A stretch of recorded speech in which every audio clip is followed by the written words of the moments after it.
So I'm going to put this pile to the side, and I'm going to go back to this one. Because why I'm thinking of this is that I feel a lot of you might have a painting that's very similar. And I'm thinking, I'd like to go bolder with it. I want to simplify. So this is, I think, what I'm going to focus on right now. All right, I'm going to take my little piece of paper here, just like that. And I'm just going to take a little bit of the yellow. Now, I don't mind making a mess. I think that's kind of fun. It makes me feel artistic. The problem with that is that I have dirty fingernails, and that's not always so pleasing. All right, I could use a brush, but I feel since I can't really focus because I've got all this stuff going on around me, I'm going to go ahead and just play with this. Let's see if this is going to give me what I want. The torn edge is grabbing the texture of the paper. I'm going to add some grasses down here. And I'm basically getting a feel for what's happening with this little piece of paper here. I want it to be wetter so it's a little more pliable. And I do have the quinacridone gold, wondering, is that what I want to do? Is that what I want to use?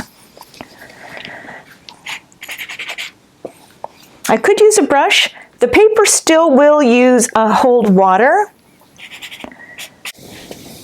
Okay, so now what I see here, just by doing that little bit, I thought, okay, I can change this whole thing and make a field in the foreground and then work with the rest of the painting.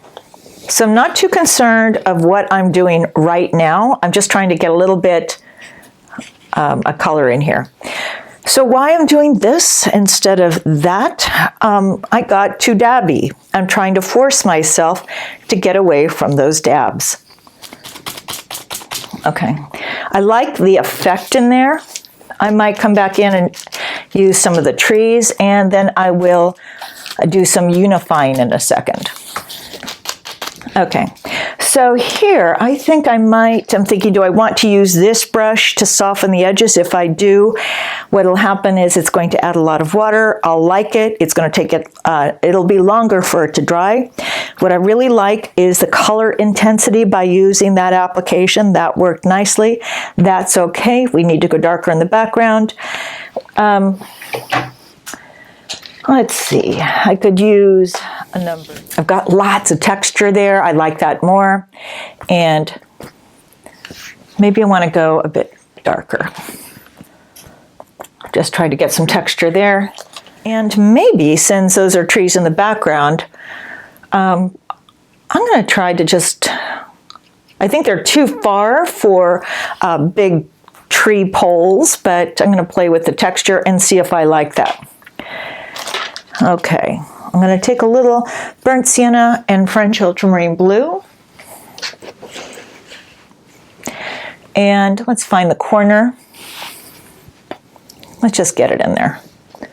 Okay, so now that has pushed back. There's a white line right there that I like, but that white line's going to distract, so I need to tone that down just a little bit. And once that dries, I'll come back in and redefine that shadow a bit more. Okay, I like that so much better. And then I'm going to go ahead and come back in, maybe make a larger puddle. Let's go ahead and take that. This should be dry. I'm thinking, do I want to use this? If I use this, then it could just have more of that same texture. It might be too much. If I use this, that could add quite a bit of water, which would be great, but it'll take longer for it to dry. So I'm debating. Let's see. I'm going to go ahead and use this. I'm thinking about having everything going in one direction. You know, but there is a curve to the stroke. How about a little quinacridone magenta? Oh, let's kind of make, because it's not going to be as light as the tips. And since it is not green grass, I'm going to try to allow some of this to bleed into it.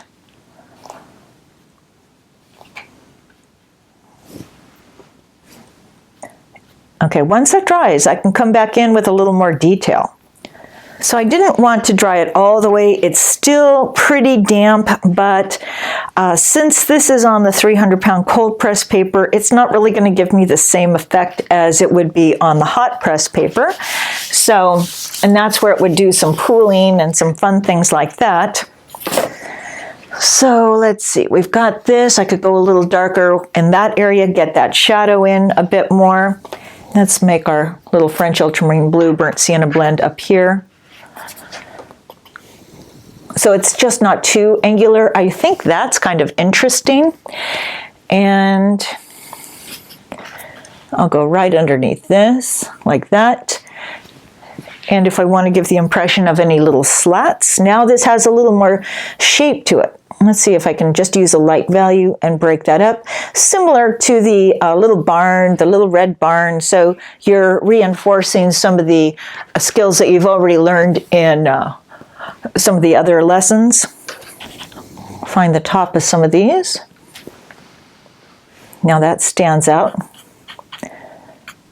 Again, it would be nicer if this area was dry.